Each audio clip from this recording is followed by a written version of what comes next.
시장 경제와 금융. 경제는 우리 삶에 어떤 영향을 미칠까? 사람들은 매일 시장을 통해 물건을 사고 일을 하고 그 대가를 받으며 수입의 일부를 저축하며 살고 있다. 그러고 보면 경제는 우리가 숨쉬는 공기처럼 우리 삶과 밀접한 관련이 있다. 그런데 우리가 살고 있는 자본주의 사회는 어떤 과정을 통해 이루어졌을까? 오늘날 자본주의 경제는 어떻게 운영되고 있으며 그 속에서 경제 생활을 잘 해나가기 위해 우리는 어떤 것을 알아야 할까? 자본주의의 전개 과정과 합리적 선택, 생활 속 이야기. 우리 주변에서 볼 수 있는 대형마트는 기존에 1년 내내 휴일 없이 영업하던 곳이었다. 그러나 현재는 대체로 한 달에 한두 번은 정기 휴일로 정해 영업을 쉬고 있다. 이는 정부가 강제 휴일 지정을 의무화하면서 나타난 변화라고 한다. 누구나 자기가 원하는 장소에서 원하는 시간에 자유롭게 물건을 사고 팔 수 있는 거 아니야? 그런데 왜 이렇게 사적인 거래에 제한을 두는 걸까? 뉴스에서 이와 관련하여 들은 것 같아. 어떤 이유로 이렇게 결정된 것인지 한번 찾아볼까? 위와 같이 정부가 민간의 자유로운 경제 활동을 제한하는 이유는 무엇일까? 자본주의는 어떻게 전개되었을까? 생각을 열며. 우리나라를 비롯하여 미국과 유럽 등 많은 나라의 사람들이 자본주의라는 경제 체제 아래에서 경제 생활을 하고 있다. 그런데 이와 같은 체제가 나타난 것은 인류의 유구한 역사에서 볼 때 비교적 오래되지 않은 일이다. 그러면 자본주의란 무엇이며 지금까지 어떤 발전 과정을 거쳐왔을까? 자본주의의 의미와 특징. 사람들에 따라 자본주의의 의미는 조금씩 다르게 쓰이기도 하지만 일반적으로 자본주의는 사유재산 제도를 바탕으로 자유로운 경제활동을 할 수 있도록 보장하는 시장 경제의 운용 원리를 말한다. 자본주의는 개인과 기업의 소유권과 사적 이익의 추구를 인정한다. 그 이유는 각 경제 주체가 자신의 이익을 추구하기 위하여 경쟁하는 과정에서 사회 전체의 부도 증가한다고 보기 때문이다. 이에 따라 자본주의 사회에서는 개인과 기업이 시장에서 자유롭게 재화와 서비스를 거래하고 이를 통해 효율적인 자원 배분이 이루어진다. 이러한 자본주의적 경제 운영 방식은 그 효율성을 인정받아 오늘날 거의 모든 국가에서 자본주의를 채택하고 있다. 그리고 그 운영 과정에서 나타나는 크고 작은 문제점들을 보완하면서 지속적으로 발전하고 있다. 사유재산제도, 개인이 재산을 가질 수 있도록 하는 제도이다. 구체적으로 토지나 공장, 기계와 같은 생산수단을 개인이 소유, 관리, 처분할 수 있도록 허용하고 이러한 권리를 법으로 보호하는 것이다. 고전 속의 사회, 프로테스탄트 윤리와 자본주의 정신. 독일의 사회학자 베버는 프로테스탄트 윤리와 자본주의 정신이라는 책에서 루터나 칼뱅 등 종교 개혁가들의 교리가 근대 자본주의 발전의 원동력이 되었다고 주장하였다. 당시 로마 가톨릭은 수도원 등에서의 금욕적인 삶을 강조하였던 반면 프로테스탄트는 현실을 적극적으로 살아가되 항상 절제하고 금욕하라는 세속적 금욕주의를 강조하였다. 루터는 직업정신을 강조하고 세속적 의무를 수행하는 것이 신에게 부여받은 사명이라고 해석하였다. 또한 칼뱅은 루터의 교리를 토대로 구원받을 사람이 미리 정해져 있다는 구원 예정서를 주장하고 개인이 자신의 구원 여부를 확인하는 방법으로 부지런히 일할 것을 강조하였다.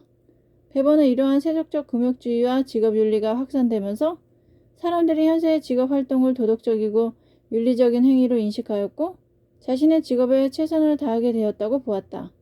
그리고 이 과정에서 개인의 이익 추구가 당연시되고 자본이 축적될 수 있었다고 주장하였다. 프로테스탄트, 16세기 종교개혁을 통해 로마 카톨릭에서 분리되어 나온 교파들로 개신교라고도 한다. 열린 생각, 베버의 주장에 따르면 프로테스탄트 윤리는 자본주의 형성에 어떤 영향을 미쳤는가?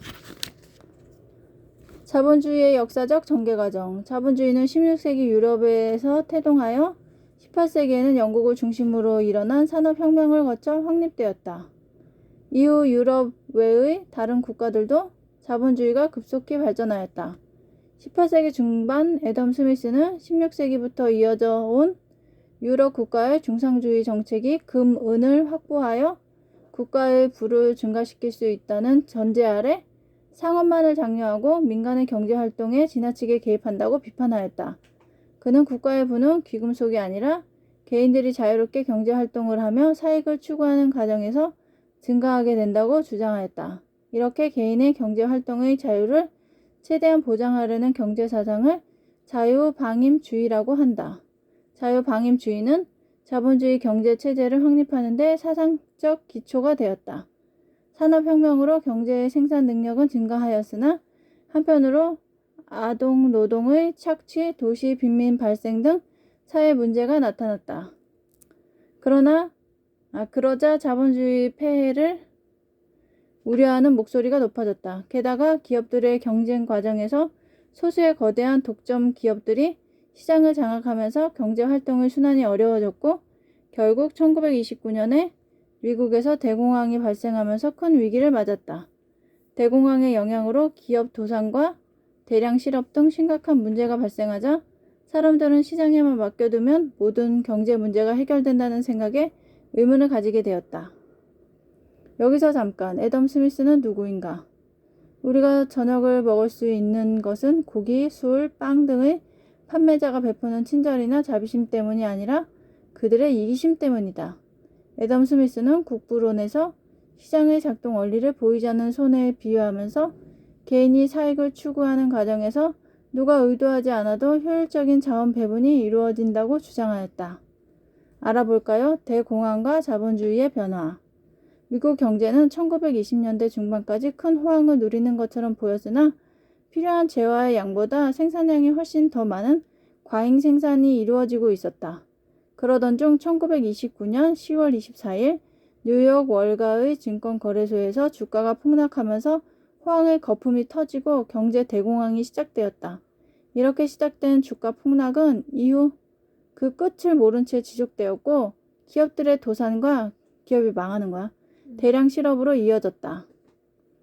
이때 케인스는 공황이 일어난 원인이 생산물을 실제로 구매할 수 있는 수요인 유효 수요가 부족했기 때문이라고 진단하고 유효 수요를 증가시키려면 정부가 시장에 개입하여 고용률을 높이고 소득 격차를 줄여야 한다고 주장하였다. 이러한 이론에 따라 1933년 루즈벨트 정부는 뉴딜 정책을 실시하였다. 미국 정부는 재기 가능한 은행에 자금을 빌려주어 파산을 막고 농산물 가격 하락 방지를 위해 농민에게 자금을 원조하며 전기와 댐 건설 사업 등을 추진하여 지역 개발과 일자리 창출을 도모하였다. 케인스, 정부 기능의 확대는 시장 경제를 침해하는 것이 아니다.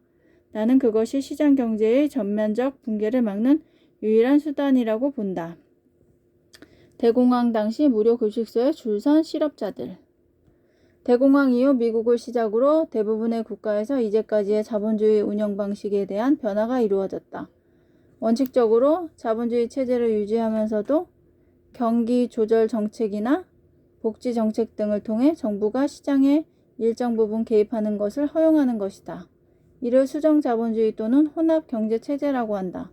한편 1970년대에는 석유 파동으로 인해 극심한 경기 침체와 물가 상승이 동시에 나타나면서 전 세계는 또 한 번의 큰 위기를 맞게 되었다. 이러한 위기를 정부의 개입으로 해결할 수 없게 되자 정부가 시장에 개입하면서 오히려 더 비효율적인 상황이 나타나므로 시장 원리에 맡기는 것이 최선이라는 주장이 다시 등장하는데 이를 신자유주의라고 한다.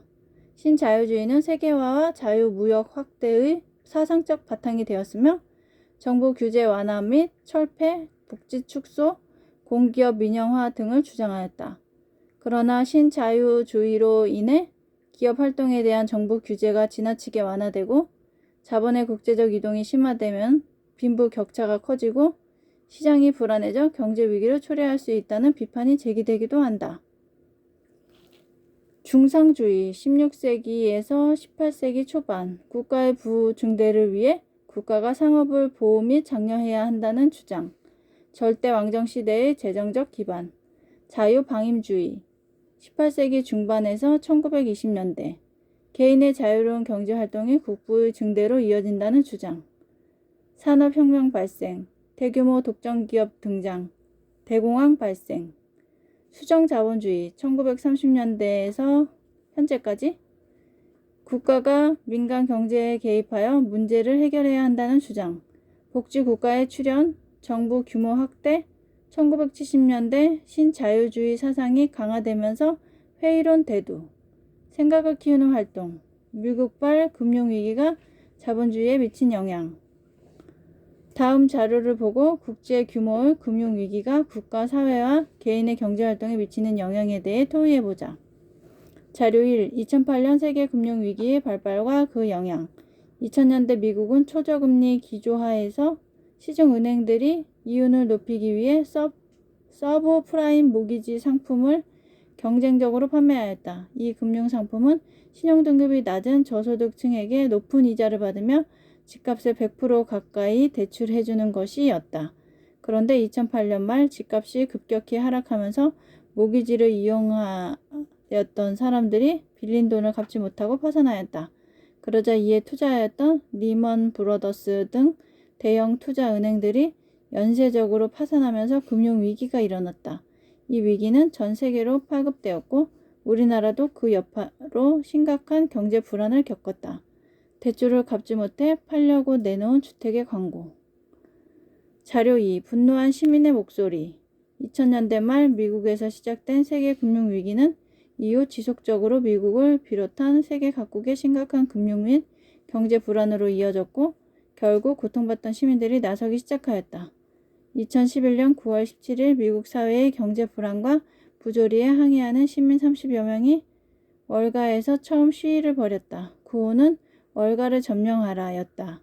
이들은 미국을 경제 위기에 빠뜨리고도 세금을 지지 않고 거액의 퇴직금을 받고 떠나는 금융회사 최고 경영자들에게 분노하였고 이후 많은 시민들이 이 시위에 동참하면서 세계적으로 큰 반향을 일으켰다. 월가에서 시위하는 시민들. 자료 1과 같은 사태가 발생한 원인을 정부의 시장에 대한 개입 여부와 관련하여 설명해보자. 2. 자료 2와 같은 시민의 비판이 자본주의 운영에 어떤 영향을 미칠지 토의해보자.